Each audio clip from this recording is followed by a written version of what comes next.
Buonasera a tutti, benvenuti al secondo appuntamento delle serate di Inquadra. Per chi già c'era la scorsa volta sarà un ritorno, vedo facce nuove. Le nostre serate, piccola spiegazione iniziale, le nostre serate sono di cultura fotografica, quindi spaziano dalla parte tecnica alla parte più fotografica, variano in base alle serate. 2 lunedì fa abbiamo affrontato un tema un po' più tecnico che era quello dei droni e stasera invece affrontiamo un tema prettamente più fotografico con Juan Carlos, quindi abbiamo un fotografo ospite che ci parlerà della sua esperienza. La prossima volta di nuovo avremo un fotografo che ci parlerà di Napoli, è napoletano, scusate un secondo. Francesco Nola, scusate, avevo dimenticato il nome, che ci parlerà di Napoli. Ha fatto tutto un lavoro sui vicoli e sui passi di Napoli, quindi sarà uno spaccato della vita quotidiana di Napoli, quindi credo sia molto interessante visto che lui è napoletano di origine, anche se risiede qui da molti anni. Però prima della prossima volta, cioè fra 2 lunedì, abbiamo una puntata speciale che dedichiamo ai viaggi, è un po' un jolly, una serata particolare, che rientra solitamente in una rassegna di proiezioni che facciamo separatamente da questo tipo di serate e che riguarda proprio esclusivamente le fotografie di viaggio. Quest'anno non siamo riusciti a farle per i motivi che tutti conosciamo, però abbiamo deciso di fare una serata che faccia un po' da riassunto e da segnale di richiamo per questo tipo di manifestazione. Passo un attimo la parola a Danilo che organizza quelle serate, così vi spiego un po' qual è il tema. Sì, buonasera a tutti, 2 minuti soltanto per dirvi che l'autore è Luca Pitton, è il capogruppo di Avventura del Mondo di Udine, a dispetto del nome, di Pitton è decisamente veneto, ed è un personaggio un po' particolare perché lui quando sviluppa una passione per un luogo lo segue maniacalmente. Lui per esempio è un grande appassionato di Madagascar e di Stati Uniti, che c'entrano come cavoli a merende perché Madagascar e Stati Uniti sono proprio 2 cose all'opposto. Però è il classico tipo che lui ci farà vedere parte diciamo, forse più famosa degli Stati Uniti, ma anche sotto una luce diversa, perché per esempio ho visto la Monument Valley sotto la neve, per dire, perché va anche fuori stagione ed lo conosce talmente bene che mi ricordo una volta sono andato a chiedergli delle informazioni e lui ti dice, non so, alla statale 11 a un certo punto c'è un cartello del McDonald's, giri a destra, vai avanti 2,5 km, poi comincia la staccionata, lì prendi una stradina a sinistra, tutto così, quindi della serie ti entra un orecchio e ti esce dall'altro perché non ti ricordi niente. Comunque sarà un viaggio senz'altro interessante perché ci è andato in occasione dell'ultima eclissi, si trova nel Wyoming, è un'eclissi totale di sole, eclissi totale di sole, mi dice l'esperto, e quindi vi aspetto se volete fare un viaggio fuori stagione con la mente e con la fantasia negli Stati Uniti. Bene, due cose solo prima di cominciare. La prima, e vi ricordo che laggiù c'è un contenitore per chi volesse aiutarci con delle offerte per le spese che sosteniamo per queste serate. E la seconda è 2 parole su Juan Carlos, proprio 2, perché poi ci racconterà in prima persona lui, molto meglio di quello che posso fare io. Fotografo trentenne che si è stabilito dalle nostre parti recentemente, con 20 anni di fotografia alle spalle e una decina d'anni di fotografia a livello professionale, insomma. 2 ambiti, soprattutto quelli in cui opera, per cui ho fatto anche formazione. Uno è, che è forse quello che dà più da mangiare, diciamo, che è quello matrimoniale, che comunque non è solo un lavoro ma è anche una passione, mi pare di capire come settore, ma magari ce ne parlerà meglio lui. E poi l'altro è il tema per cui siamo qui questa sera, quindi la street photography. Stasera ci spiegherà cosa intende lui per street photography, la sua street photography, che è quello con cui ha cominciato, credo, a fotografare, e un po' diciamo, tutto quello che gira intorno a questo grande mondo che ha un nome, ma in realtà sotto di sé racchiude tantissime visioni diverse, insomma, di fotografia. Quindi io vi do un appuntamento per lunedì prossimo e quello dopo, intanto lascio la parola a Juan Carlos. Bene, buonasera a tutti, grazie di essere qui, grazie a Inquadra che mi dà l'occasione di poter parlare un po' di quello che è la mia passione la street photography, che negli ultimi tempi accomuna molte persone ed è diventato a tutti gli effetti un genere fotografico. Per molto tempo non si capiva bene cosa fosse la street photography, nascendo ancora nella metà del Novecento con Cartier-Bresson, che stupisce tutti appunto con questo modo di fotografare e soprattutto di vedere la realtà in cui vive, la realtà che ci circonda. Parlo intanto un po' di come è iniziata la mia avventura fotografica. Nasce tutto quando avevo 14 anni, mi piace raccontare questo aneddoto perché penso ci sia ancora quella motivazione, ecco. Avevo 14 anni e mi trovavo in vacanza con mio padre nel Lazio, in un parco, e rimasi colpito, abbagliato da quello che è la luce che si riflette sugli zampilli delle fontane. Avete presente quando vedete una fontana contro luce e ci sono quei bagliori di luce che un po' come un gatto mi hanno attratto letteralmente. Allora mi sono girato verso mio padre e gli ho chiesto: ma papà, come faccio io a portarmi a casa questo ricordo, comunque a portarmi a casa questa scena oltre al ricordo? Mio padre fece una cosa bellissima, non sapendo minimamente cosa fosse la fotografia, andò nel primo negozio di macchine fotografiche e mi comprò allora una Minolta dell'83 a rullino, e me la regalò, me la mise in mano e mi dice: guarda, io non so minimamente come si usi, però so che con questo strumento tu puoi portarti a casa la fotografia di quello che hai visto, il ricordo e soprattutto l'emozione che hai provato. Io avevo comunque già visto un po' come si metteva un rullino, ho provato e lì feci effettivamente la mia prima fotografia, che poi andai a farmi sviluppare e fatto vuole, la fortuna vuole che venne corretta, venne giusta. Ed è stata un'emozione talmente forte che io l'anno dopo avrei dovuto scegliere la scuola superiore, l'indirizzo soprattutto, e iniziando appunto il nuovo anno all'Istituto d'Arte di Udine scelsi quello che era poi appunto fotografia e immagine pubblicitaria. Da lì iniziò proprio il percorso poi di formazione. Non eccellevo molto in altre materie, quello che era la fotografia e poi quello che era il laboratorio di fotografia invece mi interessò parecchio. Lo studio delle luci all'interno del set, la composizione, fu una cosa che mi prese fin da subito, ecco.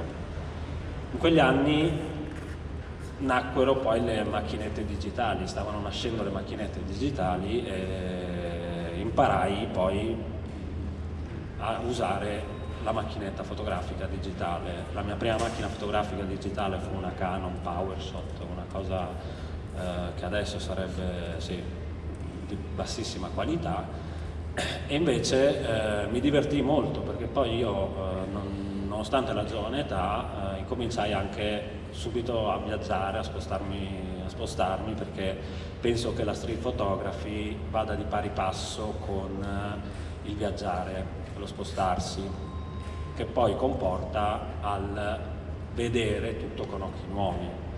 Quello che insegno, insomma provo ad insegnare nei miei workshop è proprio questa filosofia, il fatto di vedere con occhi nuovi anche un posto magari che si è visto, che si vede tutti i giorni, la quotidianità. Ed è questo il primo obiettivo della street photography, quello di riuscire a vedere come una novità anche dei posti che vediamo ogni giorno, che purtroppo, data la routine quotidiana, dati i 1000 pensieri che abbiamo, sorvoliamo, ecco, non guardiamo con attenzione, perché una cosa è vedere, una cosa è osservare e renderci conto effettivamente di quello che c'è intorno a noi, no?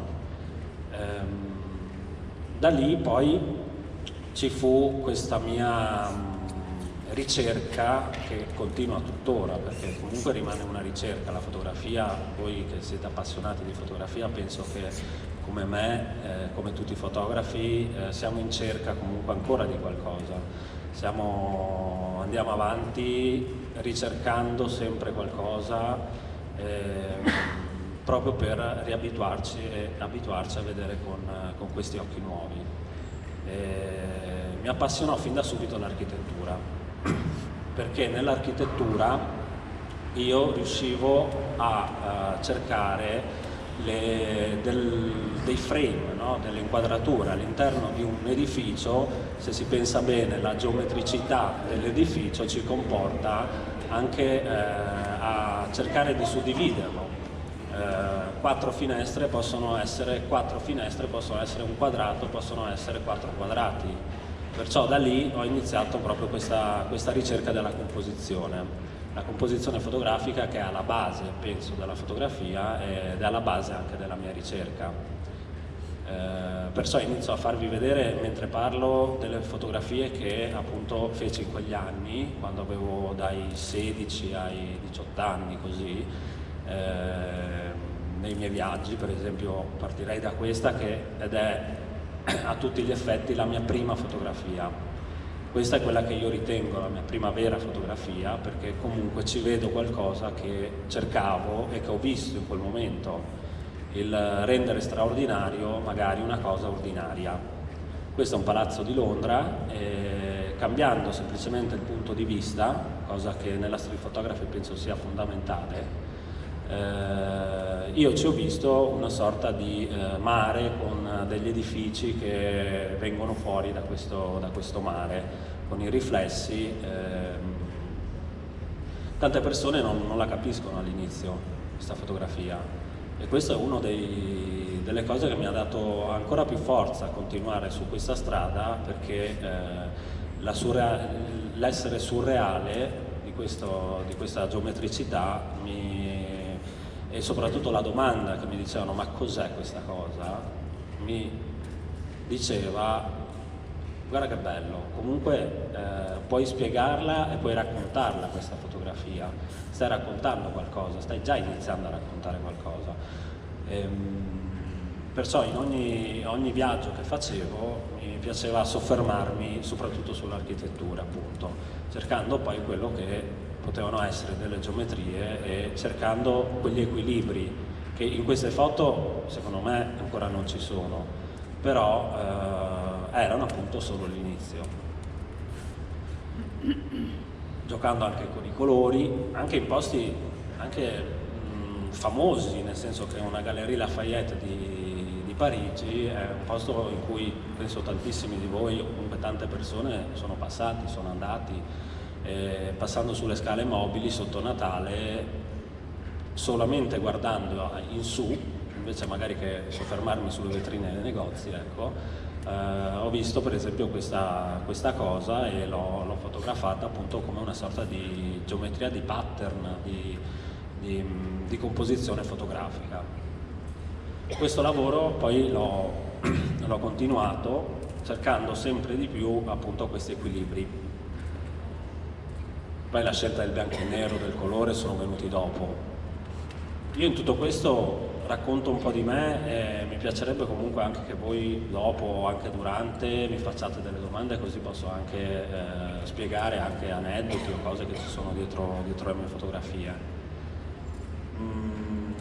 Come potete vedere, all'inizio avevo qualche problema a inserire il genere umano all'interno della mia fotografia, perché una delle problematiche che si presentano all'inizio della street photography, soprattutto di chi si sta approcciando a questo genere fotografico, è l'empatia. Io penso che alla base sia molto fondamentale l'empatia nella street photography, proprio perché dobbiamo andare a avvicinarci e fotografare persone sconosciute, persone che non sappiamo come reagiranno. E questo all'inizio blocca, anche a me bloccava, e perciò preferivo concentrarmi su quello che erano le geometrie e i palazzi, così ero più tranquillo, diciamo, e comunque iniziavo quella ricerca. Questo è un angolo, per esempio, un angolo di una barriera metallica fuori da un cantiere, e solo da quel punto di vista, solo da quel punto io potevo vedere un cuore. E allora ho pensato, ma se io continuo a sforzarmi di guardare tutto con curiosità, con la novità, appunto, posso trovare tante cose che passano inosservate. Ho continuato a fare questo sempre e continuo a farlo tuttora. Tuttora io viaggio, giro, osservo, tante volte non si scatta, non posso scattare, però il bello è continuare nella mia mente a scattare quelle fotografie e portarmele dietro. A volte mi maledico, perché dici cavolo, quella foto era veramente bella, però non l'ho fatta. Altre volte magari dici no, vabbè dai, era semplicemente una foto già vista, vedremo, magari la prossima volta potrò farla. La cosa bella di oggi è che comunque tutti abbiamo un cellulare che fa belle foto, e ancora prima che me lo chiediate, secondo me il cellulare oggi è un gran mezzo per poter fotografare, soprattutto questo genere di fotografia, perché passiamo molto più inosservati di una volta. Ecco. Presentarsi con una macchina, una super reflex, con un super obiettivo, impaurisce un po' le persone. Ormai invece siamo tutti abituati a vedere le persone col cellulare in mano e nessuno si chiede se ci sta facendo una fotografia o no. A parte qualcuno che si dimentica il flash e ovviamente lo scambiamo subito. È successo anche a me in treno, oltre alla figuraccia, insomma, è anche abbastanza divertente, ecco. Al giorno d'oggi comunque siamo abituati ai social network, ad apparire, a mettere le foto della nostra vita privata, perciò anche il lavoro dello street photographer è molto più avvantaggiato. Ci poniamo meno problemi a fotografare le persone, visto che magari hanno poi un profilo dove mettono le foto dei figli, le foto del compleanno, non penso che qualcuno si faccia problemi poi a essere fotografato in situazioni magari pubbliche, ecco. Poi ho iniziato appunto a mettersi le figure umane, a cercare di mettere le figure umane, perché la street photography, come la concepisco io, poi è un equilibrio tra quello che è l'ambiente in cui succede una situazione e l'equilibrio di questo ambiente con le persone che ci sono all'interno. Qua ho voluto per esempio giocare su due cose, sulla linea che crea il corrimano, che unendolo in quel preciso punto appiattisce un po' la fotografia, sembra che si sia una linea e il tutto viene tutto appiattito, ecco. Quella bambina lì, diciamo, le prime volte è un po' a caso dove mettevo le persone. Piano piano poi appunto con questa ricerca della composizione, poi comunque studiando fotografia, consiglio molto per questo genere fotografico di osservare i più grandi maestri, da Cartier-Bresson appunto a quelli più moderni, che magari dopo vediamo anche chi sono e cosa fanno. Un fotografo, Capa, diceva che se la tua fotografia non è venuta bene, forse non eri abbastanza vicino. Questa frase l'ho riletta, l'ho studiata e mi ci trovo molto d'accordo, non solo da un punto di vista tecnico, perciò che bisogna avvicinarsi alla situazione, alla scena per poter inquadrare meglio, comporre meglio e fare la fotografia, ma bisogna avvicinarsi anche a quello che è l'emozione in quel momento, cosa sta provando chi stiamo fotografando. E perciò ritorna in ballo sempre quell'empatia che è alla base della street photography. Dobbiamo percepire l'umore di quelle persone, dobbiamo percepire cosa sta provando, e questo si può fare, secondo me, solo provando, riprovando. La street photography è un genere che bisogna fare, più la si fa, più si riconoscono le situazioni, più addirittura arriviamo a prevedere quello che sta per succedere. Studiamo un po' il comportamento delle persone, studiamo cosa avverrà, oltre a ovviamente a una conoscenza tecnica che su quello non non si può transigere, che sono appunto la luce e l'utilizzo proprio del mezzo. Io per fotografare uso prevalentemente per esempio il programma, così che posso appunto essere molto più veloce nello scatto.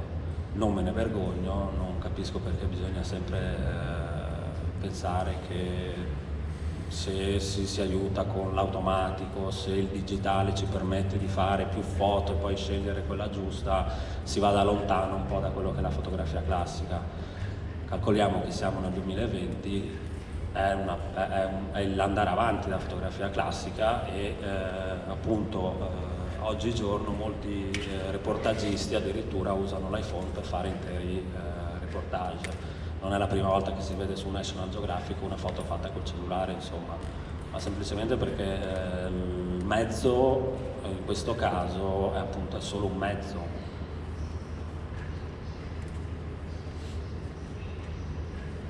Cercavo appunto queste geometrie e questi equilibri, ecco,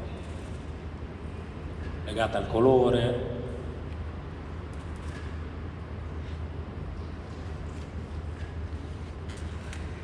le luci, le ombre. Questo è un proprio foto che ho fatto tanto tempo fa e fa sempre certo qualcosa, da qualcosa, insomma, mi fa pensare molto a come ho iniziato.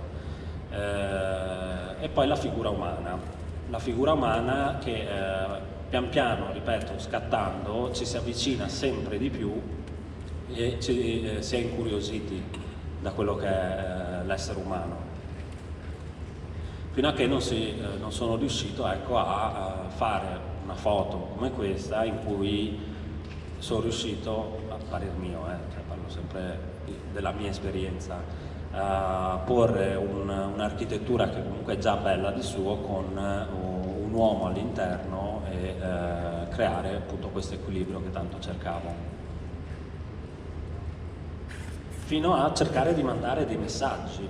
Una volta che ho capito un po' come equilibrare una fotografia, perciò da un punto di vista prettamente tecnico, ho cercato piano piano di andare oltre, perciò in una fotografia mandare un messaggio, far percepire qualche emozione, ecco.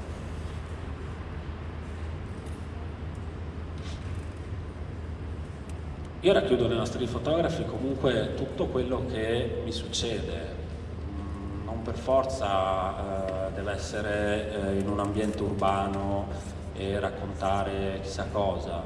Io per esempio qua ero su un treno, c'era stato questo gioco di sguardi con questa bambina e feci questa fotografia. Io la ritengo anche questa street photography, perché comunque io ero in viaggio. Nel mio diario di viaggio questa fotografia mi ricorda proprio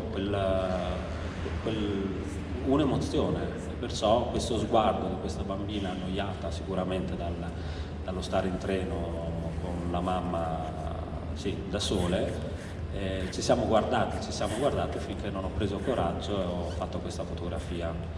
La street photography come documentazione non solo della realtà che mi circonda, ma anche la documentazione dell'umore e delle emozioni che in quel momento ho provato. Diciamo che i muri, i colori aiutano un sacco, diventa anche poi un divertimento. Nella street photography bisogna divertirsi un sacco, ecco. Bisogna sempre cercare e tentare appunto di divertirsi. Chi fa questo genere penso abbia una propensione alla vita stessa, alle situazioni, a volte anche un po' esagerate. È bello proprio confrontarsi con tutti gli aspetti che la vita ti offre. Le emozioni è la base di tutto, ecco.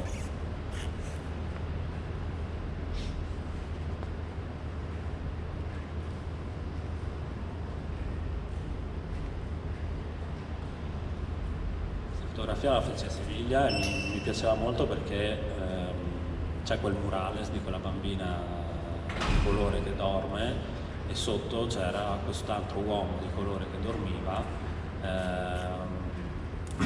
Le foto ci passano davanti in continuazione, ogni giorno, ogni momento. Ovvio, penso che in una grande città ci siano molte più possibilità di coglierle. Basta, ripeto, saper vedere, ma soprattutto essere sempre alla ricerca. Fare street photography è un po' essere un cacciatore. Si esce e si va a cacciare, come in un bosco dove passano gli animali, in una giungla metropolitana passano le scene, le situazioni. Bisogna essere ben attenti e più si allena l'occhio, più queste situazioni si coglieranno. Con una giusta dose tecnica si riescono a fare appunto fotografie che da un certo punto di vista possono essere anche semplicemente cartoline del nostro viaggio.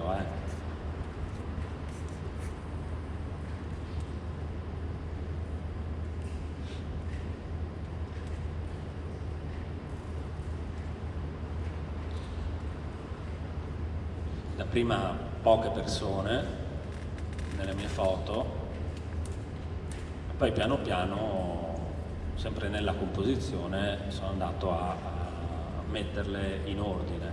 Il divertimento, perché ancora mi diverto, ma anche nei matrimoni, anche in altri tipi di lavori che faccio, è proprio il riuscire a mettere in ordine all'interno di uno scatto tutte le componenti, appunto, che sono l'architettura, la situazione urbana e le persone.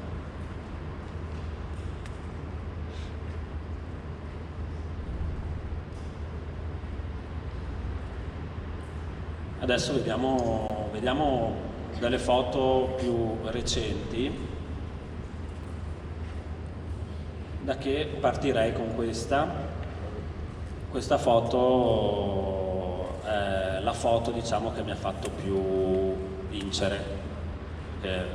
Non ho mai partecipato a concorsi, stupidamente anche.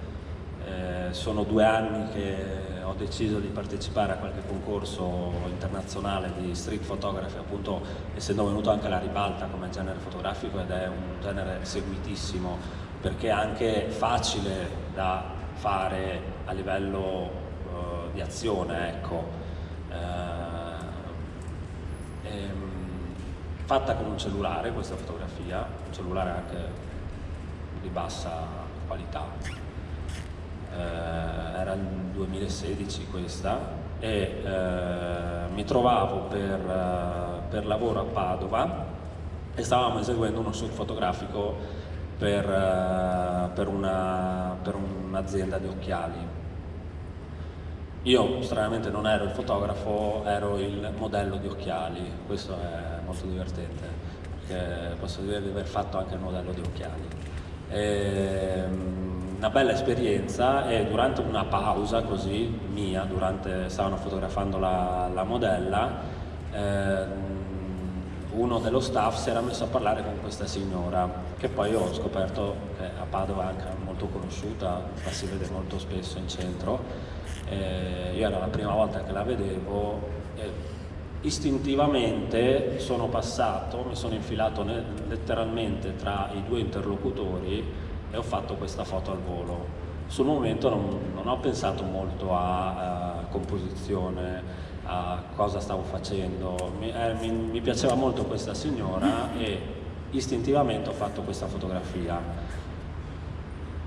Istintivamente poi sono andato, l'ho vista, e chiamarla fortuna si può dire che è stata una fortuna, ma d'altro canto si può dire anche che, come ripeto, facendo tante foto di street, alla fine la composizione, chi comunque ci lavora con la fotografia, è una cosa che piano piano ti entra dentro, un po' come saper scrivere. Più uno scrive, più poi le parole gli vengono più facilmente. Se uno non si abitua a scrivere, non scrive mai, la prima volta che va a scrivere ovviamente avrà molti più problemi.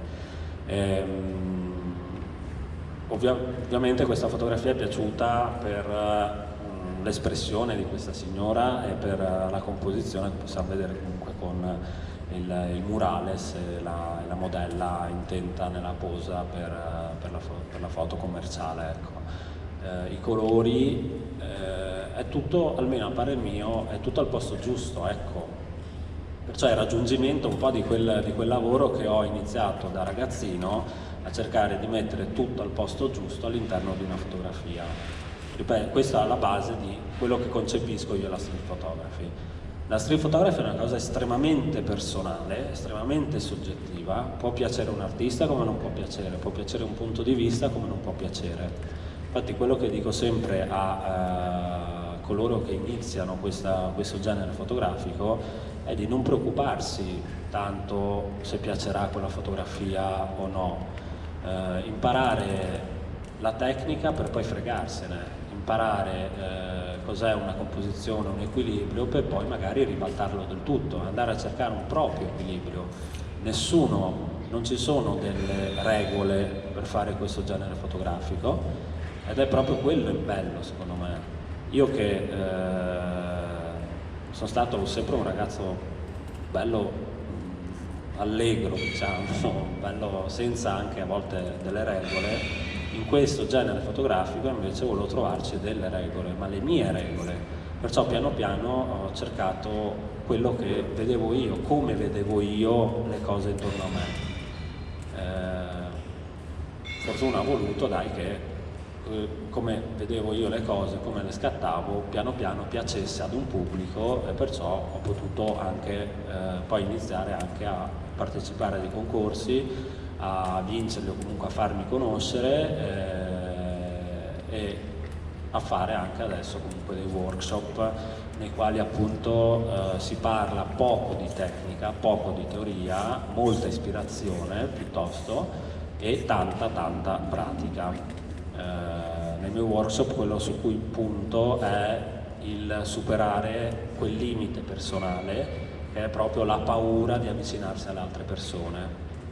È solo quello che ci blocca, perché una volta che impariamo a fare questo, a non porci quel limite, non farci dei problemi, perché comunque sono persone esattamente come noi, provano emozioni esattamente come noi, e piano piano anche a riconoscere se quella persona magari può essere infastidita o no, per esempio, ma solo provando e conoscendo un po' il genere umano si può magari riuscire a capire un po' prima se sarà fattibile o no quella fotografia, e addirittura una volta che si è consapevoli di questo, se quella persona magari non vuole essere fotografata, anche prenderla, che ne so, anche come una sfida, riuscire a fotografare qualcosa che non vuole essere fotografato. È sempre una continua sfida, ecco. Senti, scusa, la foto di prima è in formato originale o è ritagliata? Questa è in formato originale, sì, perché sì, 4/3 diciamo del cellulare che avevo. E ti capita di ritagliarle eventualmente? Sì, Per catturare... assolutamente. Il fatto di... non vado a modificare assolutamente la fotografia, però il crop, comunque il tagliare una foto penso sia una cosa ormai normale, nel senso che io lo faccio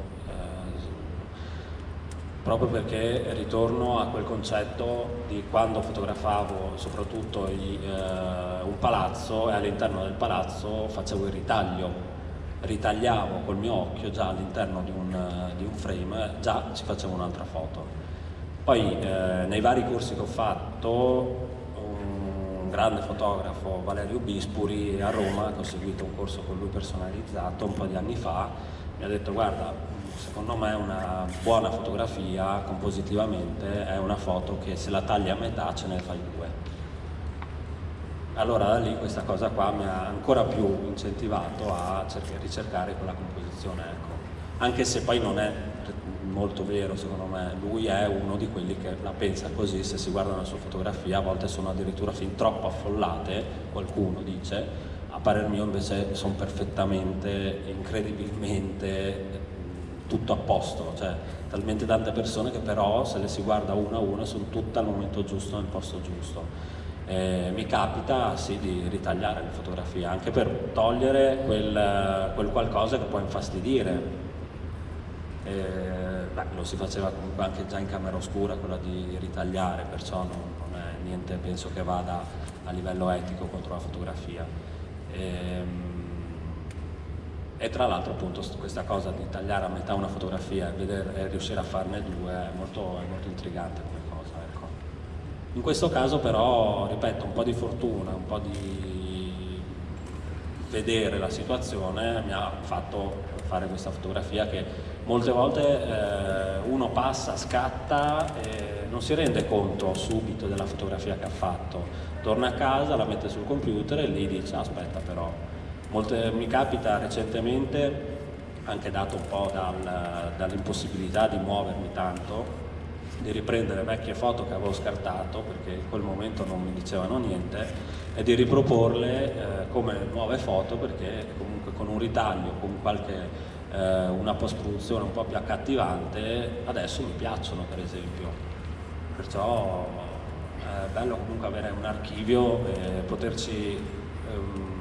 poter andare a riprendere qualcosa di vecchio e rivederlo appunto con occhi nuovi, anche quella, una fotografia che una volta magari non mi piaceva, adesso può essere che mi piaccia.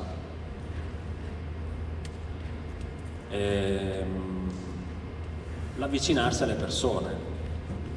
Questa l'ho presa così, sinceramente non è una foto che mi piace molto, però mi ricordo che sono stato, penso, 20 minuti a girare intorno queste due ragazze che stavano dormendo, penso dopo una festa su una spiaggia, per cercare il punto di vista migliore. Ho fatto dei corsi nelle scuole elementari e medie per bambini e uno degli esercizi che facevo fare era quello di prendere un oggetto e girarci intorno quanto si voleva per riuscire a vedere l'oggetto nel suo insieme, nei suoi 360 gradi e riuscire a trovare il punto giusto dal quale fotografarlo. E ripeto, il punto giusto in questo caso è sempre molto soggettivo, un po' come i quadri di Picasso, diciamo, il saper vedere una situazione a 360 gradi aiuta in questo caso. La luce, ho fatto un corso di post diploma a Pordenone, tra l'altro ho un professore che è presente qui, e abbiamo studiato quello che sono le luci in un set per rendere un oggetto, per fare una pubblicità, e perciò l'usare i bank, i faretti diciamo sull'oggetto e studiare appunto come muovendo le luci questo oggetto poi cambia effettivamente, cambia il messaggio che si vuole dare. Ciò che poi ho fatto e continuo a fare tuttora è rivedere quelle luci che una volta erano all'interno di una stanza, questi spot, rivederli poi nella realtà. Mi piace molto la luce, quella che tutti dicono sia sbagliata, quella di mezzogiorno, no? Quando tutti ti dicono non fotografare mai a mezzogiorno perché la luce arriva da sopra, perché è completamente sbagliata. Invece io penso che la luce di mezzogiorno, se filtra tra dei palazzi, se filtra tra un'architettura, crea proprio mi dà la sensazione di avere in quel momento uno spot, un po' come all'interno di una sala di posa. E ciò facilita un sacco, secondo me, è anche molto divertente. Questo per esempio, ero su un bus a Milano e a un certo punto il bus è entrato in una galleria e uscendo in quel preciso momento la luce all'esterno ha creato uno di questi famosi spot, illuminando i piedi di questa signora e il suo cane. Fortuna vuole che il cane si era messo lì ad annusare, però l'avevo già vista questa fotografia, l'avevo vista prima di entrare nella galleria, ho aspettato di uscire dalla galleria e proprio in quel momento ho fatto la foto. Con un cellulare posso fare 10 foto di fila, ovvio che le ho fatte e poi ho scelto quella che mi piaceva di più. Ci si può divertire e si possono conoscere persone, si possono anche creare un po'. Questa ragazza l'avevo conosciuta in piazza Trieste una sera e non so se è stato a Trieste, in piazza Unità c'è proprio un faretto in fondo sulla destra, tenendo le spalle al mare, c'è un faretto che mi ha colpito molto. non so perché sia lì, cosa illumini, però era divertente perché passava la gente e era come se fosse sotto un riflettore. Passata questa ragazza che aveva questo bellissimo vestito e le ho detto dai, perché non passi e muovi il vestito così facciamo una fotografia, proviamo a farla. Alla fine è venuta fuori e nel suo piccolo è stata anche condivisa molto questa fotografia ed è piaciuta parecchio. Perciò dalla paura di fotografare le persone al renderle complici anche magari,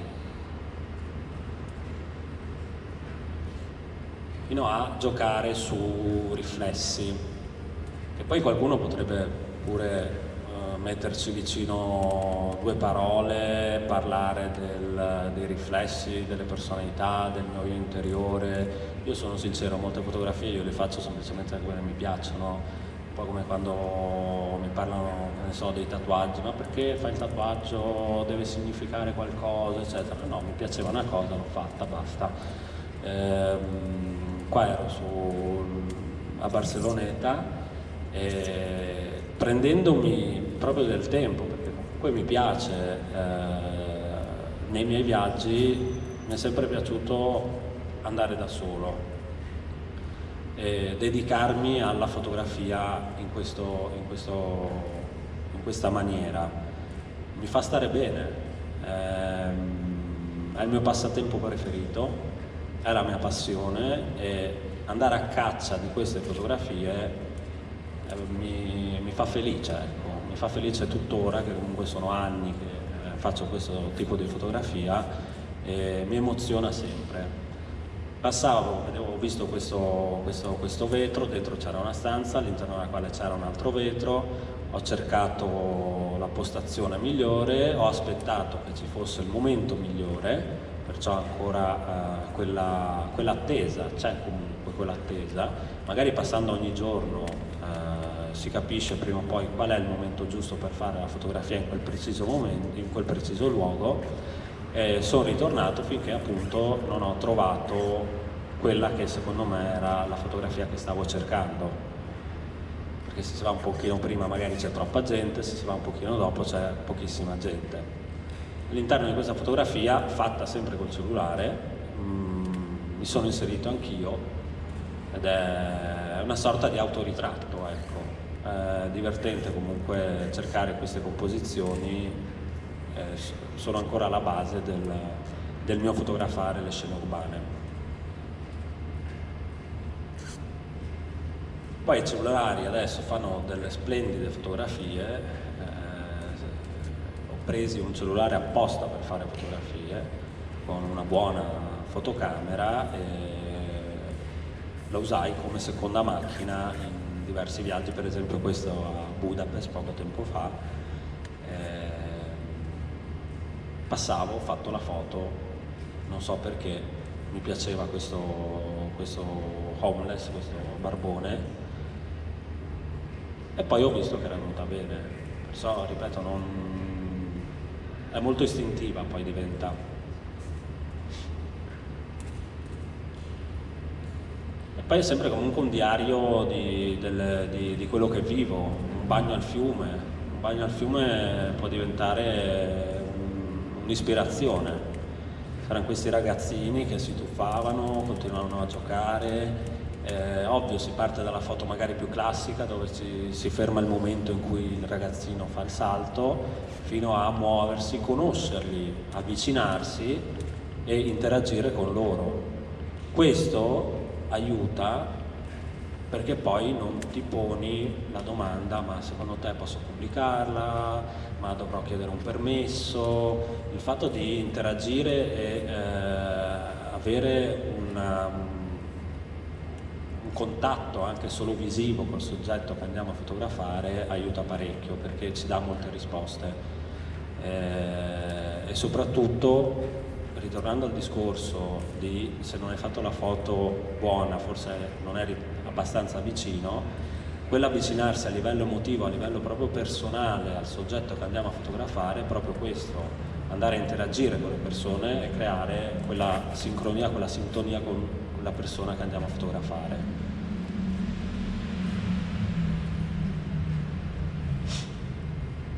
La street photography per me poi, avendo intrapreso una carriera professionale, dedicandomi prevalentemente al matrimonio, ma cercando di riportare quello che come lavoro nell'ambito della street photography anche nel matrimonio, ovvio che gli sposi vogliono poi le fotografie un po' più classiche, di rito, quello ci deve essere, ma in tutto quello che è la naturalezza dell'evento cerco di riportare come vedo io magari le situazioni al di fuori del matrimonio, ma perché secondo me sono comunque esse stesse delle situazioni dove ci sono delle persone che stanno provando delle emozioni, e da lì si può fare, io personalmente faccio un passaggio dalla street photography al matrimonio, cercando quelle situazioni, raccontando le situazioni in cui delle persone in quel caso stanno vivendo attimi di gioia, perciò secondo me è ancora più facile, e soprattutto sanno che c'è un fotografo che li fotograferà, per poi arrivare a quello che è il fotogiornalismo. Fotogiornalismo dove ovviamente c'è un'altra chiave di lettura e soprattutto di mandare messaggi, ma comunque sono sempre raccontare delle situazioni con delle persone che stanno appunto provando delle emozioni.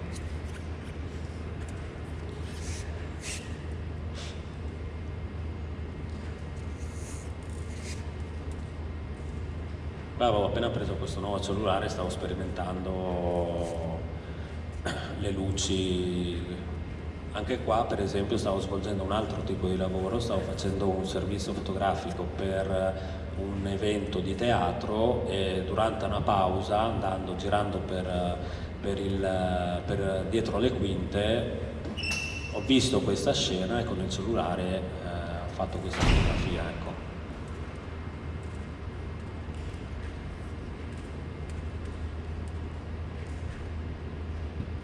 Fino ad arrivare poi a dei lavori che ho fatto a livello fotogiornalistico, però per i quali, prese qualche foto singolarmente, posso andare a dire di aver concluso un primo step, che era proprio quella ricerca di riuscire a mandare anche un messaggio. Poi siamo partiti da quello che è la composizione, alla composizione, per poi arrivare al messaggio. Una giusta composizione con una giusta dose tecnica, ecco, può mandare un messaggio, perciò si passa poi a quello che è il fotogiornalismo.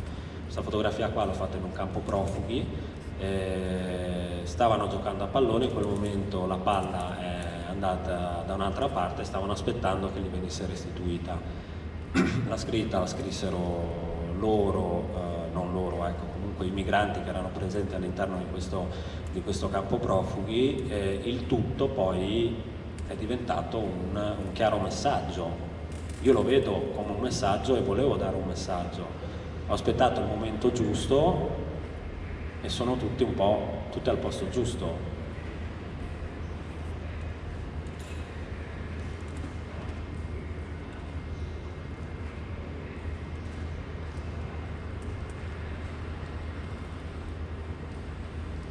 Perciò qui ho ripreso delle foto singole estratte da dei lavori che poi ho fatto a livello fotogiornalistico con tematiche sociali.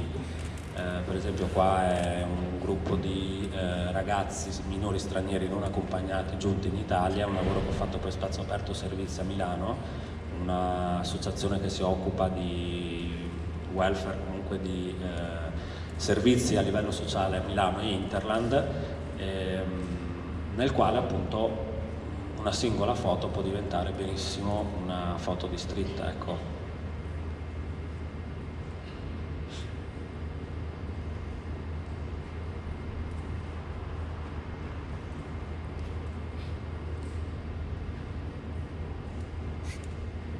Questo è un bambino gitano, conosciuto in Francia. Quello che mi colpì di questo bambino è che aveva gli occhi da adulto, avrà avuto 8 anni, ma era aveva un carisma pazzesco, mi ha attratto subito e non ci siamo mai conosciuti. Mi sono avvicinato, lui si è avvicinato, lui mi ha guardato un po' storto così, io gli ho fatto la foto e lì ci siamo salutati, basta. Questo comporta un'emozione, comporta un ricordo vivido, comporta l'aver conosciuto un essere umano molto particolare, tanto carismatico, tanto forte, che tuttora, ogni volta che guardo questa fotografia, io mi ricordo esattamente cosa ho provato di fronte a questo bambino, che non era bambino per niente, era un adulto nel corpo di un bambino. E poi, ovvio, guardando i dettagli, la croce, il buco sulla maglietta, lì posso trovarci 1000 altre sfaccettature, ma quello che ricorda a me è stato proprio il momento che ho vissuto. E tornando al discorso, la street photography è questa propensione a conoscere l'animo umano, a conoscere le persone, a viverle in tutte le sfaccettature. E poi ci si diverte con la luce, le ombre, in questo caso le righe delle magliette dei bambini, è sempre più divertente, ecco. Questa per esempio è una foto che feci in quel periodo e l'ho tirata fuori un mesetto fa, ma all'inizio non mi piaceva, perché non ci vedevo una composizione, non ci vedevo questo, non ci vedevo quell'altro. Adesso a me sinceramente piace questa fotografia e l'ho riproposta. E anche cogliere l'attimo, per rendere una cosa simpatica. C'era una festa e mi sono accorto che, ripeto, piano piano, anche allenandoti e anche con la questione dei matrimoni, che comunque non ho ancora capito se la street photography possa essere un training o un modo per allenarsi, ossia il matrimonio per me è un modo per allenarmi, perché nel matrimonio posso prendermi molto più tempo e soprattutto non ho il problema di avvicinarmi alle persone, perché in quel momento io ho tutto il diritto di fotografare quelle persone perché mi stanno pagando, tra l'altro, perciò ho un servizio da fare e mi è molto più facile avvicinare alle persone.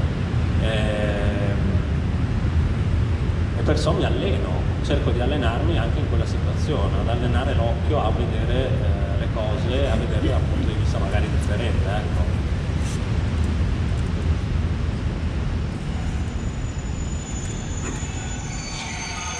Sinceramente non mi piace quando i soggetti mi guardano in camera, perché si vede, nel senso, si vede che è una fotografia, non so come spiegarlo.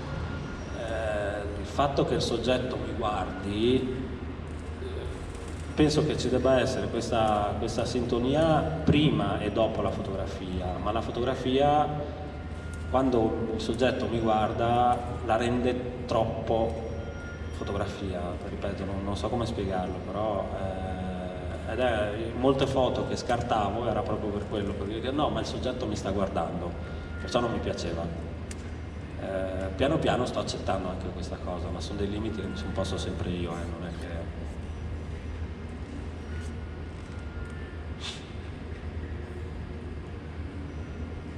La curiosità di andare a vedere cosa sta succedendo, cercare dei riflessi, quella caccia di cui vi parlavo, fino a giocare di silhouette, ecco. Fino appunto a interagire con il soggetto, e se il soggetto è particolarmente strano, renderlo, immortalarlo per quello che è.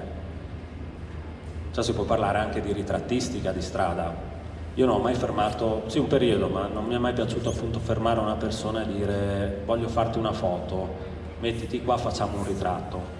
Primo perché è molto difficile, perché per fare un buon ritratto per strada bisogna riuscire a entrare in quel poco tempo nell'animo della persona, comprenderla e riuscire a tirar fuori chi è veramente quella persona.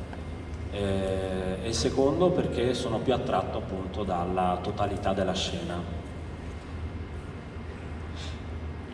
Questa si chiama Aton, è una signora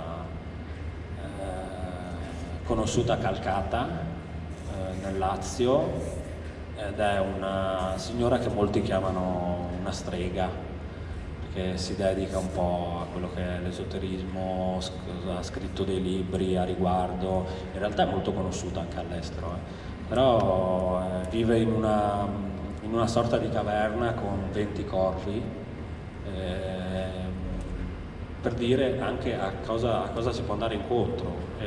Questo a me piace, mi piace scoprire queste storie, mi piace raccontarle, mi piace viverle. Io poi lei sono andato a trovarla parecchie volte perché era molto interessante e volevo riuscire a fare una foto di lei all'interno di questa caverna con i 20 corpi.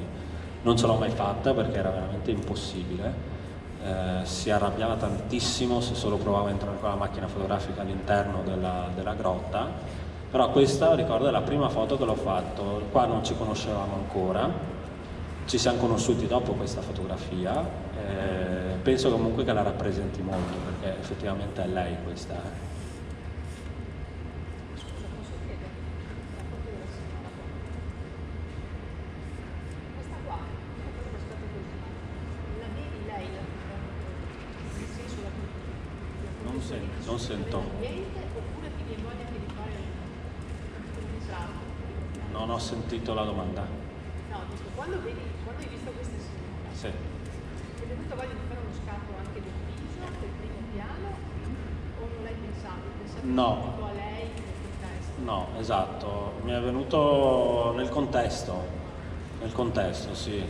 Ripeto, tendo a porlo sempre nel contesto e soprattutto usando un'ottica, un grandangolo, perché diciamo una cosa tecnica della street photography è che gli obiettivi migliori sono dei grandangoli, massimo 35 mm, perché comunque devono richiamare il punto di vista dell'occhio umano. Penso che già usare un 50 mm, un semitele, un teleobiettivo sia la distorsione della realtà, perché un occhio umano non vede così e perciò lo stesso occhio umano deve comunque rivedere come si vede normalmente. E poi le ho fatto dei ritratti, però perché poi da questo è diventato poi una sorta di lavoro che volevo fare, raccontare la storia di questa persona.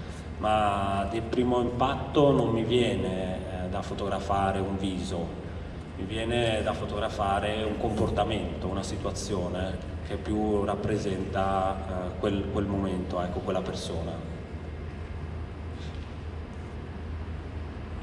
E poi sempre questo allenamento tra luce e composizione, riuscire a mettere in ordine tutte le persone è un divertimento per me. Poi con la luce giusta diventa tutto più bello da vedere, ecco. Non c'è un perché di questa foto, per esempio, semplicemente in fase di un attimo di noia, ero lì, stavo aspettando una persona che doveva scendere dalla metro a Roma, ero lì, ho visto questo fascio di luce, il classico appunto spot che è arrivato a un certo punto dopo la pioggia e mi sono divertito a fare questa fotografia. In post-produzione è ovvio che ho alzato un pochino le luci e ho ricreato questa situazione un po' surreale, ecco. Però di base c'era già questo tipo di luce.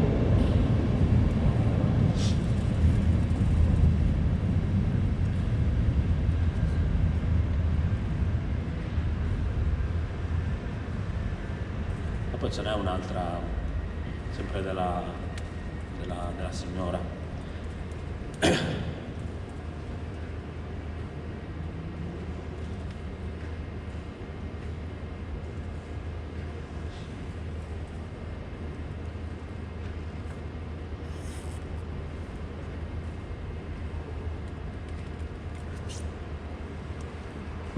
questa mi è piaciuta. Budapest, Buda una parte della città, Pest l'altra parte della città, una fermata della metro, una fotografia, 2 fotografie all'interno, perché no rivedere questa doppia faccia di una città.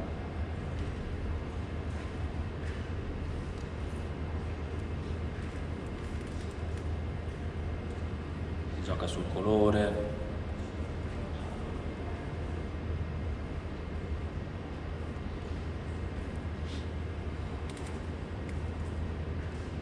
Lui è un personaggio assurdo. Era pieno inverno, quella pozza d'acqua vicino al Danubio l'aveva costruita lui, perché da lì escono diciamo l'acqua usata delle terme, sono fondamentalmente acqua sporca, e lui da lì si è costruito questa piccola piscina privata, questa piccola terma, le sue terme personali penso, e lui ogni giorno andava a farsi il bagno lì e si faceva le sue terme ai bordi del Danubio. Stavo camminando, l'ho visto da lontano e mi sono avvicinato pian piano, una persona con evidenti problemi mentali, però allo stesso tempo si percepiva che era una persona buonissima, ma veramente buona. Allora mi sono permesso di stare lì con lui, chiacchierare, non spiaccicava una parola d'inglese, io facevo finta di capire perché comunque non so la lingua. Rispondevo in inglese, ma ho cercato di capire un po' chi fosse, cosa si faceva lì. Sono stato con lui tutta la mattina e poi l'ho rincontrato anche il giorno prima di andare via, perché comunque mi piaceva l'idea di salutarlo. Ecco, comunque avevo instaurato un rapporto, ovviamente non di amicizia, ma comunque un rapporto era stato instaurato e mi sembrava giusto anche salutarlo prima di partire.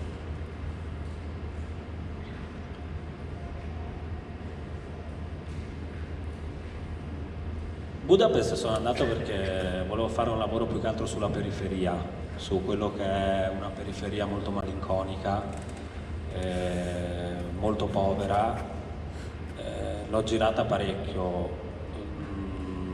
Mi capita di andare in una città e non andare a vedere il museo, di non andare a vedere il monumento famoso dove tutti fanno la fotografia. A Parigi la Torre Eiffel l'ho vista la 4ª volta che sono andato a Parigi, perché non so, forse è una cosa mia personale, ma sono andato subito in periferia, perché mi attraggono quelle situazioni più a livello sociale. Poi ovviamente sono andato anche in centro, ho fatto i giri, però il fatto di non essere l'unico, di vedere tante persone con la macchina fotografica, rende ancora più complicato poi quello che è il mio di lavoro, perché se io faccio una fotografia di street, all'interno della mia fotografia ci sono tutti che fanno fotografie, capite che o sono appunto Martin Parr che riesce a farla diventare una cosa simpatica, estremamente simpatica e descrittiva di una società, o se no per me sono elementi di disturbo, e soprattutto non c'è quello che vado a cercare io solitamente, che sono appunto le persone. Sono andato in un cimitero, per dire, avevo sentito di questo cimitero molto particolare, molto trasandato, non era tenuto proprio bene.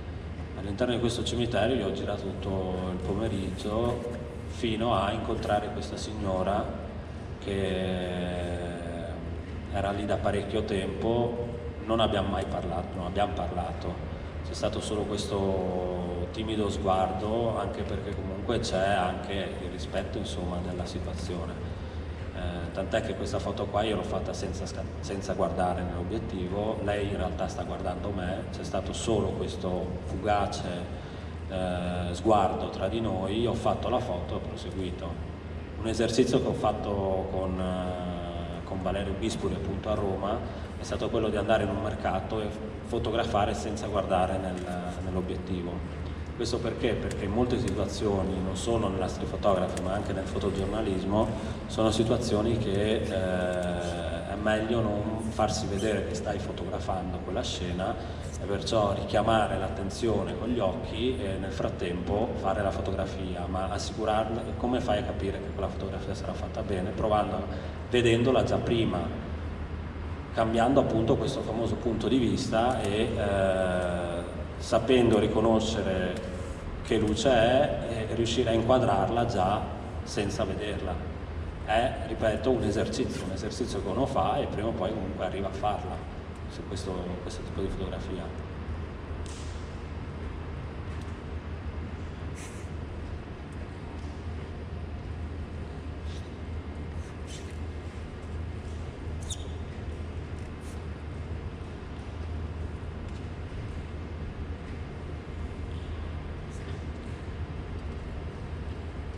questa è una serie che vabbè, fate col cellulare lì a Barcellona.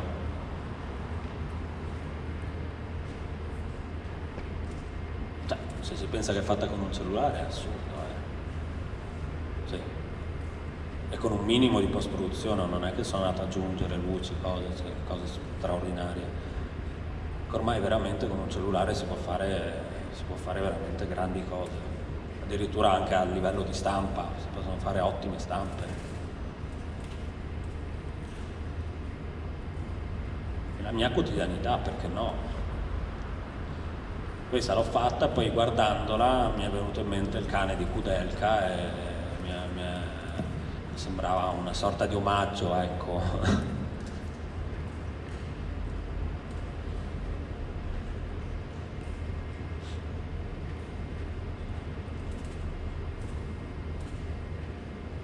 Poi Venezia qua abbiamo la fortuna di essere vicino a Venezia. Venezia secondo me è uno dei posti più, cioè, a parte la meravigliosa città che è, a livello di fotografia a me ispira veramente tanto, perché quegli elementi di disturbo che possono essere un motorino che sfreccia, la macchina parcheggiata nel posto sbagliato che magari mi rovina la fotografia, a Venezia non c'è questo problema.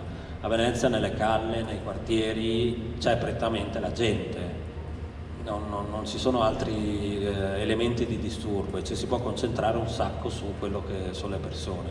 Faccio solitamente 2 workshop all'anno a Venezia, sicuramente evitando i posti più turistici. Riusciamo sempre a trovare delle fantastiche foto proprio per quello, perché uno, a Venezia le persone sono abituate a vedere la gente con le macchine fotografiche, non siamo nel barrio di Buenos Aires dove per entrare con una macchina fotografica devi conoscere per forza qualcuno, siamo in una Venezia dove chiunque ha una macchina fotografica in mano, chiunque ha un cellulare in mano, e per chi vuole appunto iniziare questo genere fotografico è molto molto molto più facile, ecco. E poi i colori di Burano è stato, qua era la prima volta che ero andato a Burano ed è meraviglioso, è veramente meraviglioso, per uno che va a caccia di fotografie è un posto meraviglioso Venezia.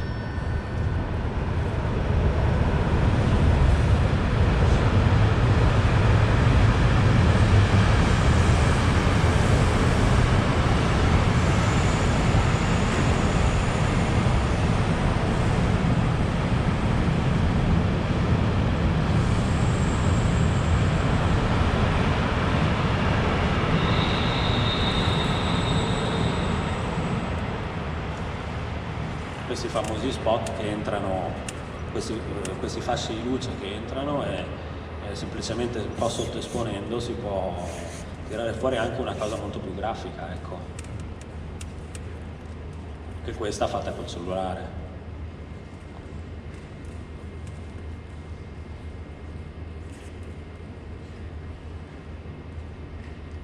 Poi capitano personaggi, sembra quasi li attraggano, non so, me li vado a cercare sicuramente, di ritrovarti dopo una festa alle 5 di mattina fuori da un club e fare amicizia con un ex pugile rumeno ubriaco e alla fine fargli un ritratto, effettivamente poi un ritratto e portarti a casa una foto del genere. A me piace molto. Poi mi piace comunque, ripeto, il ricordo che poi mi ha lasciato, ecco. C'è un fotografo che a me piace tantissimo, che è Bughi, lui è serbo, ha fatto dei libri meravigliosi e io lo ammiro perché è un pazzo fondamentalmente. Chi andrebbe a fotografare le peggiori bande di Los Angeles, fare le foto mentre questi maneggiano armi, droghe, così per il gusto di farlo? Lui lo fa. La mafia russa, i peggiori quartieri di Bangkok, è incredibile, con una naturalezza impressionante. Quel genere lì a me piace molto. si vede che comunque, tornando al discorso dell'empatia, lui ci sa fare con queste persone, sa avvicinarsi a queste persone. Sono pochissimi quelli che possono farlo, io lo ammiro un sacco, i suoi libri sono meravigliosi. Un personaggio così, non so quanti si avvicinerebbero una mattina alle 5 a un personaggio così che ti fa le mosse di box, tra l'altro è stato un professionista poi questo, anni fa, andargli a fare una foto così tranquillamente. A me è venuto spontaneo e forse mi è andata bene, non lo so, però è stato divertente, ecco. C'è sempre anche quell'adrenalina che piano piano, dal non riuscire ad avvicinarmi a una persona a volermi avvicinare a una persona, perché devo sempre sapere un po' di più di quella persona che andrò a fotografare. E perché no, con la strega, anche poi magari iniziare un progetto su quella persona, anche se lei non vuole, cercare piano piano di capire come proporglielo, come farlo, come avvicinarsi, che è alla base poi di quello che poi è il fotogiornalismo. In un fotogiornalismo un lavoro fatto bene solitamente sono dei lavori fatti negli anni, perché negli anni quella persona che andiamo a raccontare si abitua a te, inizia a essere parte della sua vita e solo entrando nella vita delle persone puoi realmente fotografarla per quello che sono. Eccola qua, una delle volte che sono andato.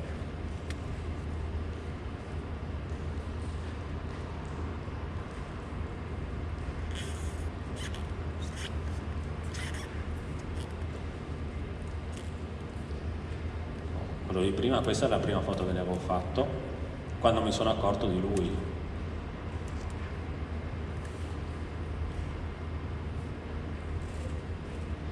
Qua una mattina mentre lo aspettavo. Poi chiuderei con questa, che è sempre della serie dei Gitani, che a me piace molto perché il popolo dei Gitani viene chiamato anche il popolo del vento, proprio per il fatto che i veri gitani, comunque la storia dei gitani è una storia comunque sempre in continuo spostamento, vanno via, si muovono come appunto il vento.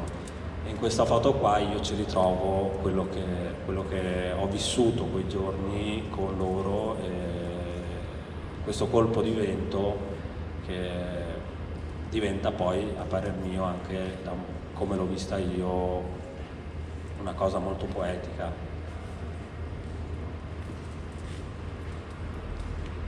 E basta. Questo un po' vi ho fatto vedere delle mie foto. Parlare di street photography non è facile, proprio perché non è una cosa, cioè è una cosa tanto mia, una cosa tanto personale, però allo stesso punto è una cosa che mi viene da fare, la faccio. A volte non c'è un motivo, a volte c'è il motivo, a volte i motivi si trovano dopo, a volte poi 3 fotografie possono raccontare una storia, a volte una singola immagine può raccontare una storia, altre volte è semplicemente bella da vedere, ecco, è solo un piacere per gli occhi. Bene, potrei farvi vedere qualcos'altro, ma mi piacerebbe ci fosse una sorta di dialogo, ecco, anche perché penso che dopo un po' si annoia a sentire una persona parlare di se stessa. Tu scatti prevalentemente per stampare o per dare immagini visive? Io scatto prevalentemente per dare immagini visive, anche perché comunque ormai con i social è più facile, allo stesso tempo è più difficile, però scatto per fare foto, ecco. Succede poi, come è avvenuto quest'anno, che una serie di lavori vengano apprezzati e propongono poi di essere stampate, comunque di farci un libro, ecco.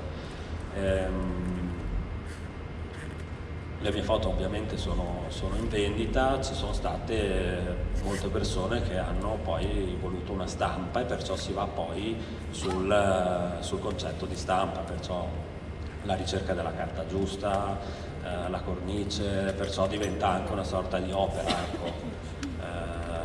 Ho persone che mi chiedono anche tanto perché non ti butti proprio su quella parte della fotografia, perciò presentarle proprio come opere.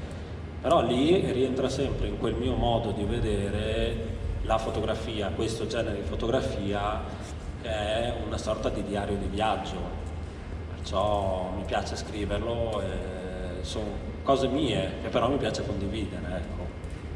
Però sì, nasce la mia fotografia per creare immagini, ecco. Piacevoli alla vista magari all'inizio, perché no, che possano raccontare anche qualcosa dopo, sì. Poi lì nasce l'altra parte di me che è il fotogiornalista, e allora lì è un altro discorso, le foto vengono fatte per un lavoro, devo andare a raccontare qualcosa e perciò mi allontano dal semplice fare la foto giusta, corretta, bella alla vista. Lì devi raccontare, e perciò una serie di immagini, anche se brutta da vedere singolarmente, all'interno di un contesto di progetto fotografico diventa fondamentale per lo stesso racconto. E un'altra cosa ti volevo chiedere, com'è che ti poni nei confronti della privacy delle persone? Ecco, tematica privacy, questa l'avevamo prevista come domanda. Allora, all'inizio ci si fa tanti problemi, poi la questione, come ho detto prima, dei social, questo l'apparire aiuta. Diciamo che c'è sempre un farsi notare, ma allo stesso tempo non farsi notare. Il soggetto sa che lo sto fotografando, però magari c'è stato quello sguardo che l'ha accettato. Non faccio firmare documenti, soprattutto se sono in giro, ovvio, con i bambini chiedo sempre prima, pubblico pochissimo dei bambini perché comunque non mi sembra, a parte che non sia una foto, ecco, che mi piace particolarmente, però c'è anche... Siccome la privacy su queste cose è un continuo borderline, nel senso che se io sono in una piazza posso fotografare chi voglio, ma allo stesso tempo non posso avvicinarmi tanto per fare un ritratto in una piazza senza dover poi chiedere il permesso. Allo stesso tempo posso fare una foto ma non posso metterla in mostra. Sui social non si è capito ancora bene quale sia il limite. Anche questo, giocare sul limite, fa parte del gioco stesso, secondo me. Io non ho mai chiesto una liberatoria, solo una volta mi è successo che fotografando delle persone a Roma venissi quasi inseguito, più o meno inseguito, e volevano la mia macchina fotografica. Allora cosa ho fatto? Gli ho fatto vedere la foto che avevo fatto, gli ho detto guarda, la cancello, è finita lì. Questi va bene, in realtà ne ho fatte 3, ne ho cancellata solo una, per dire, fa parte del gioco, può essere un po' da delinquenti, arrogante, quello che vuoi, però ho agito così, in quel momento mi sentivo di agire così. Tra l'altro una foto che poi non ho mai usato, ma perché non era venuta bene, però sul momento mi è venuto da cancellarne solo una e dirgli guarda, l'ho cancellata. Fammi vedere le altre, invece di girare a destra per fare vedere la serie, ho girato a sinistra ed era un'altra foto, ovviamente. È stato un escamotage che mi è venuto a farsi un momento, magari pensandoci è stato anche abbastanza da imbecilli, ma non mi sono mai posto il problema, sinceramente. Poi questa cosa dell'empatia è fondamentale perché mi sono accorto che se io sono preoccupato, la persona che vado a fotografare si accorge subito che io la sto fotografando. Se io invece sono rilassato, sono tranquillissimo, mi muovo come mi sento di muovermi, non mi vedono mai. E tra l'altro diciamo che il fotografare una persona a Budapest e pubblicarla in Italia aiuta anche questo. Diciamo che se fotografo qualcuno a Vittorio Veneto in piazza e la pubblico a Vittorio Veneto, magari c'è più probabilità che mi chiamino e mi dicano. Però ho fatto anche questo, però mi hanno detto cavolo che bella foto, me la mandi? E allora questo mi dà ancora più coraggio di dire va bene, allora nel gioco dello street photographer c'è anche questo, seguire queste linee un po' ripeto, borderline e provarci. Poi diciamo che anche ormai, soprattutto in Italia, una denuncia di questo genere purtroppo anche una rotta di scatole poi andarla a intraprendere, perché devi aspettare, devi investire soldi, eccetera. Alla fine si può risolvere il tutto con, boh, la cancelli quella foto, va bene, la cancello, scusami tanto, chiedo scusa, basta. Le persone sono anche più comprensibili, ripeto, tutto dato anche dal fatto dei social. Ormai siamo abituati veramente a vedere foto di ogni tipo a tutte le ore, Instagram, Facebook, cose eccetera, e perciò una persona che mi mette la festa del compleanno del bambino, diciamo che non è che può denunciarmi perché gli ho fatto una foto in piazza, ecco. Sì, un po' non ci sta come cosa, ecco. Privacy dove? Poi comunque non ci sono effettivamente delle leggi vere, proprie, fiscali su questa cosa qua. Ovvio che non posso passare davanti a una casa e mettermi a fotografare dentro casa, questo no. Magari lo faccio, però prima si chiede, ecco. Sì. È una scelta usare il telefono solo perché non hai dietro la macchina? È una scelta perché è più comodo. È più comodo, è più facile e soprattutto, tornando al discorso della privacy, tornando al discorso di queste problematiche, ormai nessuno si accorge cosa stai facendo col telefono. Io tante volte me lo chiedo, quando qualcuno è davanti a me col cellulare, per esempio in treno, quella fotocamera alla fine è lì davanti, noi non ce ne accorgiamo, ma quella fotocamera è lì davanti a noi. E tante volte mi chiedo, cioè, ma quella fotocamera lì, cioè, io ho una fotocamera puntata addosso in questo momento, sì. Però sembra quasi che nessuno se lo chieda, perciò io gioco su questo, ho la fotocamera, io ti sto facendo una foto tranquillissimamente e tu non te ne accorgi, ecco. Qualcuno può vederla male, io ci vedo invece una continua sempre ricerca anche del mezzo. Mi capita di partire anche con la macchina fotografica e poi trovarmi a fotografare col cellulare. Ovvio che se ho un lavoro non uso il cellulare, ecco, quello no, porto via la macchina fotografica e faccio il fotografo. Però se vai in periferia... Ecco, in periferia eviterei di portare una macchina da 8.000 euro, ecco, sì, quello sì. Se mi rubano un cellulare da 500 è un conto, se mi rubano una macchina fotografica da 8.000 è un altro, ecco. Anche se è stato fatto anche quello, diciamo, perché comunque fa parte poi la prima volta che vai con la macchina fotografica nello zaino. Il secondo giorno magari quello zaino incomincia a tirarlo fuori, comincia a tirare fuori la macchina fotografica. Il terzo giorno magari conosci qualcuno del posto, sei più tranquillo e parti con lui a fare delle foto in giro, e diciamo che il quinto giorno vai tranquillo in giro, hai un po' più di sicurezza, però ovvio che può succederti da un momento all'altro che ti venga fregata, ecco. Una macchinetta fotografica mi fu rubata, per dire, assurdo, in centro a Udine. L'ho preso, mi ha strappato la borsa, è scappato, aveva 10 anni in meno di me, l'ho inseguito ma non l'ho preso. So, anche lì, sì, è una scelta usare il telefono, anche perché veramente ormai ho visto il nuovo iPhone 11, fa delle foto pazzesche, incredibili, cioè è una roba impressionante la qualità, addirittura quasi meglio di certe semiprofessionali, ecco, robe pazzesche. Addirittura la facilità anche della condivisione, perché io faccio la fotografia, uso un'applicazione, io personalmente uso Snapseed gratuita, ci metto un attimo e io sono dall'altra parte del mondo, ho fatto la foto senza aprire un computer, senza aprire un software, senza aprire niente, io in 5 minuti ho pubblicato la foto. Questo è comodo. Poi se invece voglio fare appunto un lavoro tipo questo digitale, vado con la macchina fotografica, la post-produzione la faccio la sera in albergo, me le tengo e poi una volta finito il lavoro magari pubblico qualcosa.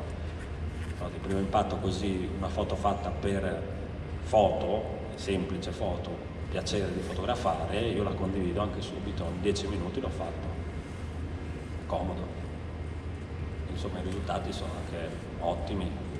Insomma. In base a cosa scegli se farlo in bianco e nero o a colori? Allora, bianco e nero, colori, io sono partito dal bianco e nero, perché pensavo, anche comunque continuo a crederci, che il bianco e nero tolga il tempo, no?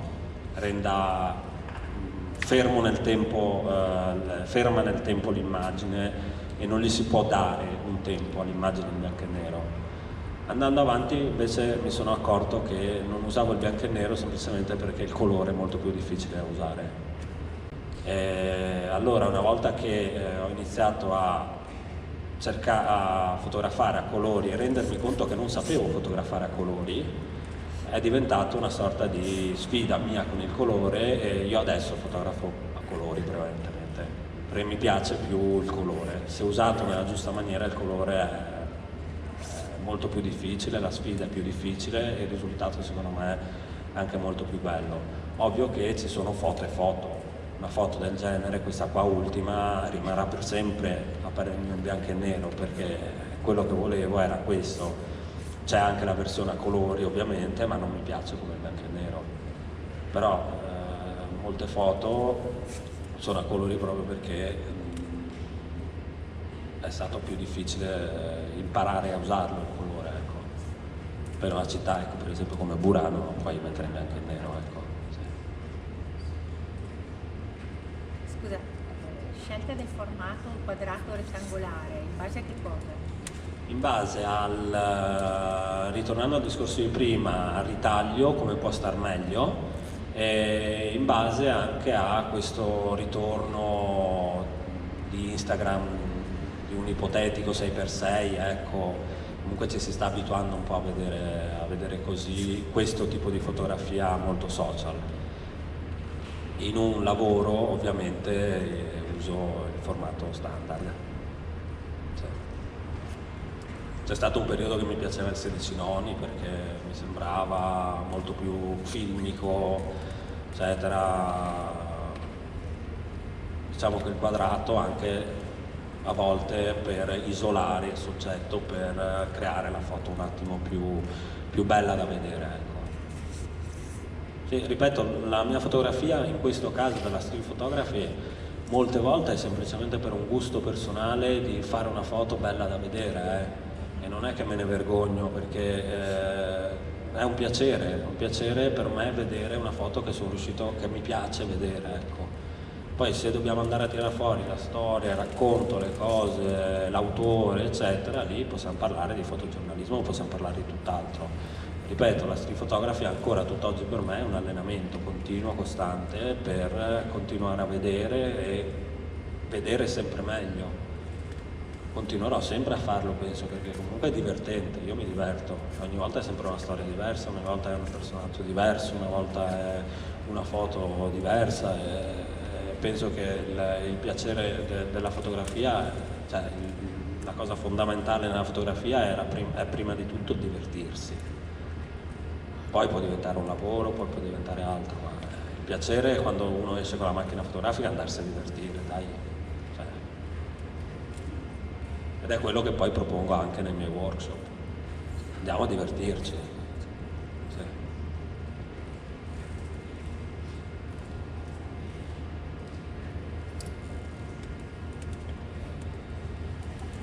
Bene. Chiamerei, non so, causa Andrea, così. Beh, ci siamo. Se avete altre domande, se no, allora io concluderei con una cosa che ho scritto, che è un po'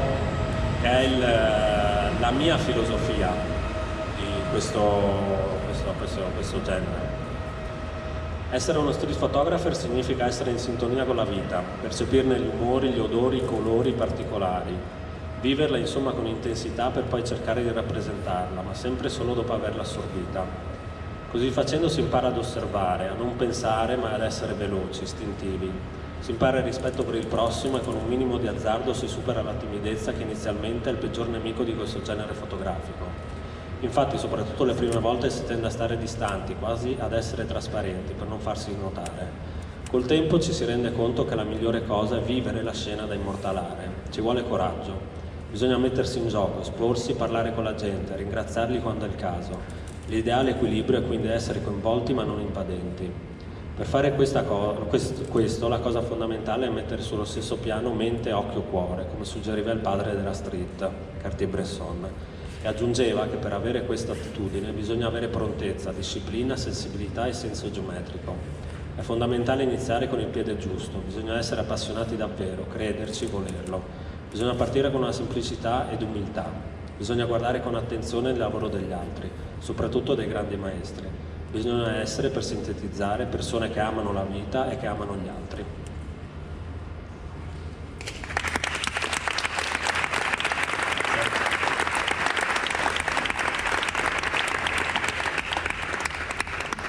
Beh, direi che ha già detto tutto lui, no? Quindi a me non resta che ringraziarti, è stata una serata sicuramente interessante e piacevole. Quindi, ricordiamo magari il tuo sito se vogliono più informazioni.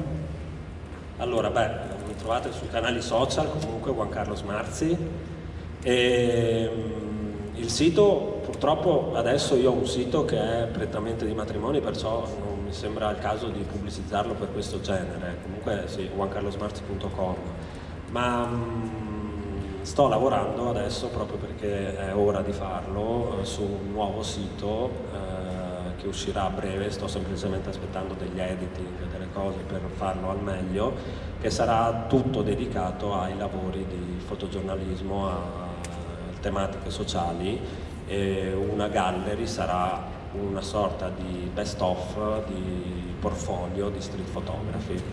Perciò appunto seguitemi sui canali social, che a breve appunto verrà fuori presentato questo sito dedicato solo a questo, anche per, se siete curiosi un attimo di vedere poi quello che la street photography diventa, un racconto fotografico effettivo per un lavoro a tematica sociale comunque, perciò la scoperta della persona fino alla scoperta proprio della persona nella società, perciò tutto un altro discorso a livello fotografico. Perciò Juan Carlos Marzi, ecco. Perfetto, spero che tu non sia astemio. No, perfetto, quindi questo è un piccolo omaggio che ti facciamo per ringraziarti della serata. E niente, ti ringrazio ancora. Vi ricordo che se avete qualche monetina il posto giusto da metterla è lì sopra il tavolino. E vi ricordo i prossimi 2 appuntamenti, 2 lunedì, quindi lunedì prossimo appuntamento con le fotografie di viaggio in America, come vi ha ricordato Danilo prima, e quello dopo invece un viaggio, se volete, nella quotidianità di Napoli con le fotografie di Francesco Nora. Vi ringrazio per ultimi anche voi di essere stati qui, pazienti, e niente, alla prossima settimana. Grazie.